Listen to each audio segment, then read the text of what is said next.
Hey guys, so today we will review this refreshing 2-in-1 mask and scrub with organic aloe vera and coconut water.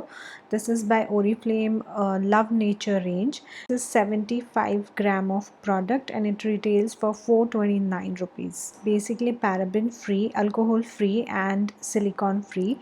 This is for normal skin type and I basically have combination skin type, but still I thought of taking this because of aloe vera and coconut water.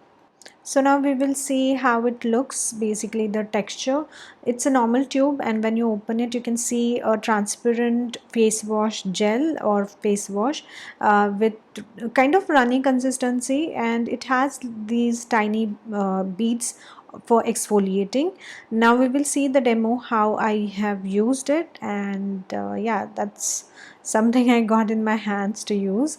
So I'm taking a lot because it's very light in texture, so you have to just spread over your face and apply it if you are using it as a face mask. Okay, so because I'm using it as a mask, I'm taking a lot of product and applying it as a proper masking layer.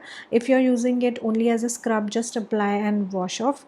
And because it has this aloe vera, it's very hydrating, and because it also has that coconut water, it will actually soothe down your skin in summer days, so I like it. So after keeping it for 2 to 4 minutes, I'm going to wash it off. I didn't feel like it's very extraordinary. It's just a quick solution if you want to just scrub also and apply as a mask also. So after applying as a face mask, you can just rub, you can give it a scrubbing motion and then wash it off. So you can use it 2 times a week, and that's about this product. Thank you so much guys. Bye bye, take care.